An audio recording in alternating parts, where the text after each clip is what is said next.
You are 8 years old. Your parents just surrendered your future for a singing career.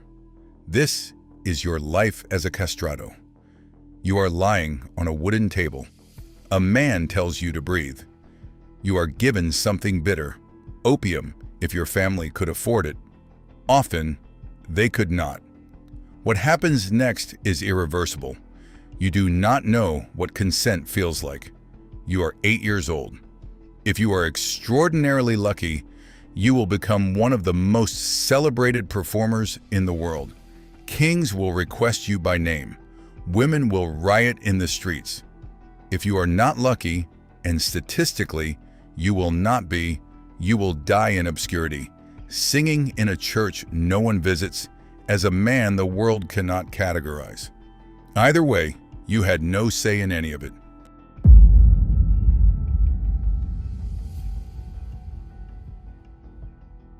In 1588, Pope Sixtus V banned women from singing in Catholic churches. The doctrine was old.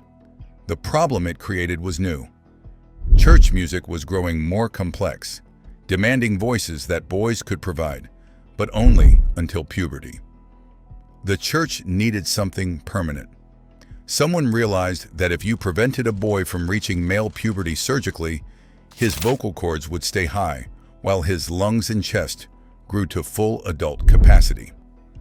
The result was biologically impossible by any natural means. The church wanted that voice for God. Opera wanted it for spectacle. And Italy, poor, stratified, desperate, provided an endless supply of families willing to offer their sons.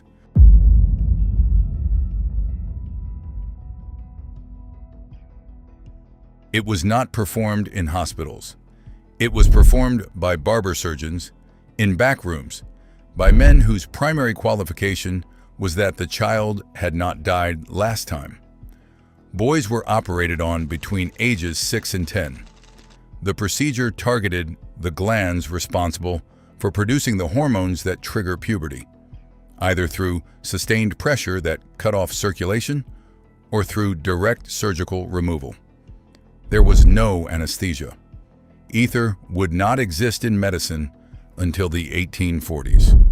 Before that, alcohol, opium tinctures if affordable, and someone holding the child still. Infection was not abstract. Sepsis killed. Some boys did not survive the operation. Others died in the weeks after. And yet, at the height of the practice, an estimated 4,000 boys per year underwent this procedure in Italy. Church documents recorded the cause as riding accidents, pig bites, falls, a polite fiction everyone understood and no one challenged.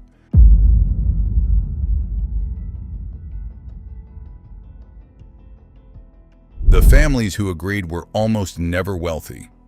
A successful castrato could lift an entire family out of poverty. That promise was real, but the mathematics behind it were brutal. For every castrato who achieved genuine fame, roughly 100 did not. They trained for years under punishing conditions, emerged into a fiercely competitive world, and simply were not exceptional enough. They found work in minor church choirs, or as music teachers, or not at all. Their bodies permanently altered for careers that never materialized. The conservatories of Naples accepted boys as young as 6. Training ran 6 to 10 hours a day. The system manufactured professionals efficiently. It discarded the ones who weren't spectacular without ceremony. What do you do at 30 when the procedure is permanent and the career never arrived?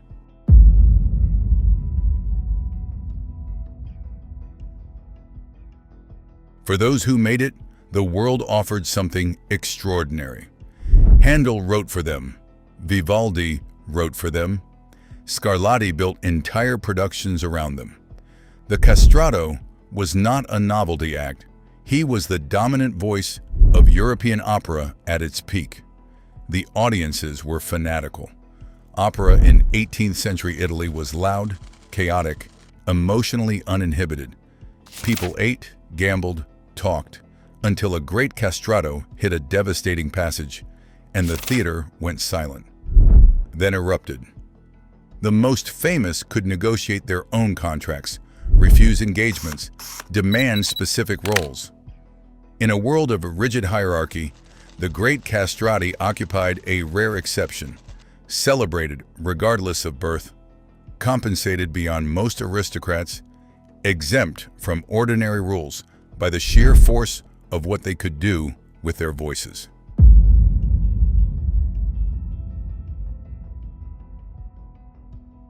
Farinelli, born Carlo Broschi, 1705, by his 20s, already beyond categorization. Contemporary accounts describe audiences physically overwhelmed, weeping, crying out. One woman reportedly screamed, "One God, one Farinelli," during a London performance.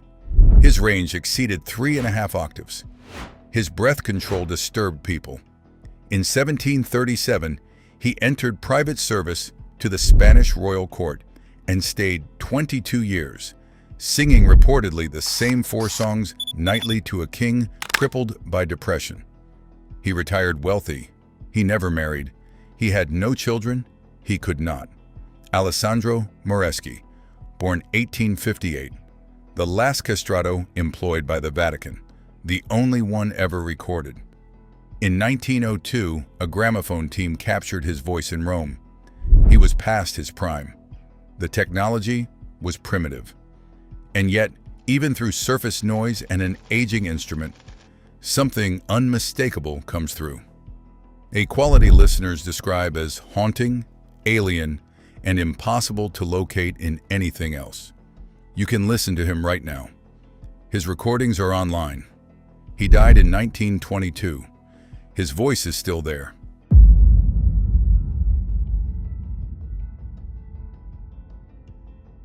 Without the hormonal shift of puberty, the vocal cords never thickened. The range stayed high, but the lungs, ribcage, and diaphragm still developed with full adult male capacity. The result was a voice with the upper register of a soprano and the breath power of a man, something with no natural equivalent. Ranges exceeded 3 octaves.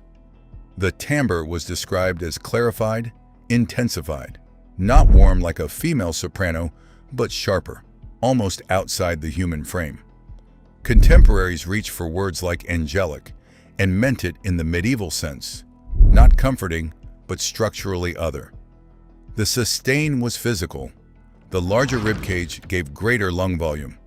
Notes could be held for durations that audiences found not beautiful so much as wrong. The wrongness of something that exceeds natural limits. The voice was a deliberate biological anomaly, and its rarity was part of its power.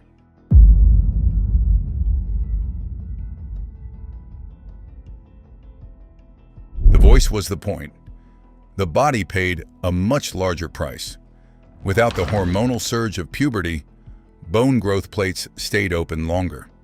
Castrati grew unusually tall, long-limbed, large-handed, with proportions that struck observers as either beautiful or deeply unsettling. Facial hair was minimal. The angular broadening of the male jaw never fully arrived. A castrato at 40 could have the facial softness of a much younger person. Obesity was common and documented. Without testosterone's metabolic effects, body composition became difficult to maintain. Several of the most famous were notably heavy by middle age, a physical contradiction their audiences chose to overlook. The endocrine system is not a single switch. Disrupting it at age 8 sent consequences across an entire lifetime. Brittle bones, cardiovascular complications, emotional volatility. The procedure that created the voice reshaped the entire body. No one publicly acknowledged how much.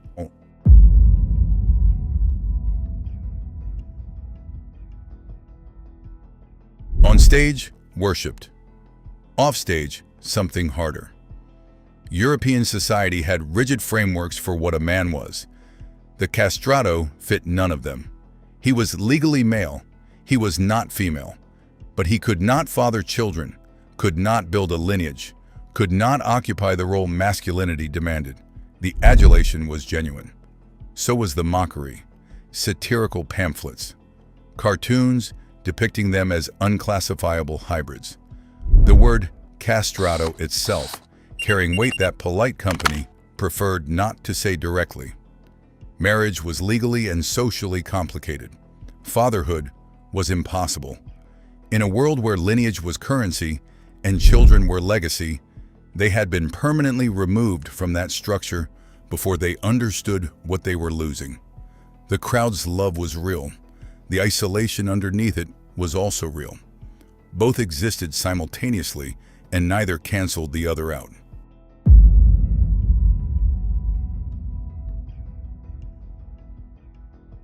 The historical record on their interior lives is incomplete.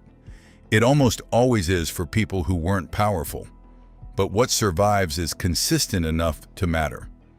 Identity confusion began early.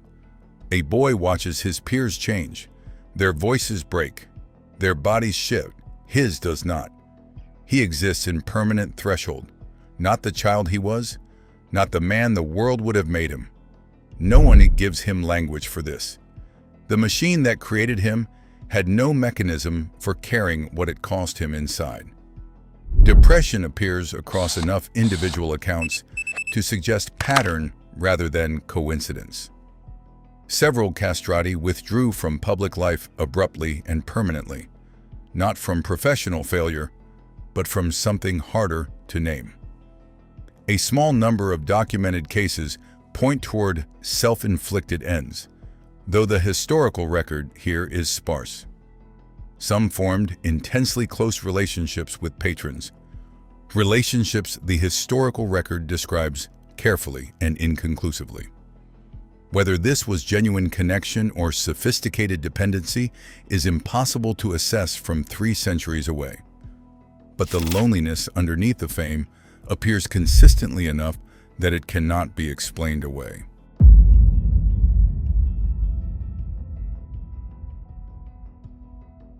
The moral reckoning came slowly, the way it always does when institutions benefit from harm. The Enlightenment shifted how educated Europe thought about the body and the rights of the individual. Romantic opera elevated the naturalistic tenor. Demand for castrati contracted. Criticism, once insulated against, began to land. In 1870, unified Italy banned the practice. But the Vatican was not unified Italy. The castrati already employed in the Sistine Chapel simply continued. The church that had benefited for 3 centuries was not prepared to conduct a reckoning on itself. In 1903, Pope Pius X finally prohibited the employment of new castrati in the Sistine Chapel. The existing ones remained until they retired. Alessandro Moreschi left the choir in 1913. He died in Rome in 1922. With him ended something that had run for over 300 years, sustained by the intersection of religious authority, economic desperation, and the human appetite for beauty at any cost. There is a recording of Alessandro Moreschi singing the Ave Maria, made in 1902. He was 44. It runs approximately 3 minutes. When you listen, and you should, once, you are hearing the last audible remnant of something that ran for 3 centuries and cannot return.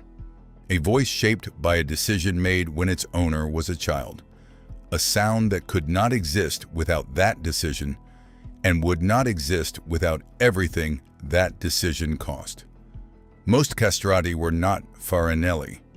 Most lived in the margin between the promise and the reality, in bodies permanently altered before they could speak for those bodies. And audiences wept, and composers wrote their greatest music for those voices. And the church filled its chapels with that sound and called it holy. That is the part that does not resolve. Not the horror, though that is real. Not the injustice, though that is real. It is this. The beauty was real too. And we built it on this. If this sat with you, That's the point. Subscribe for more documentary deep dives into the histories no one taught us. Drop a story in the comments you think deserves this treatment.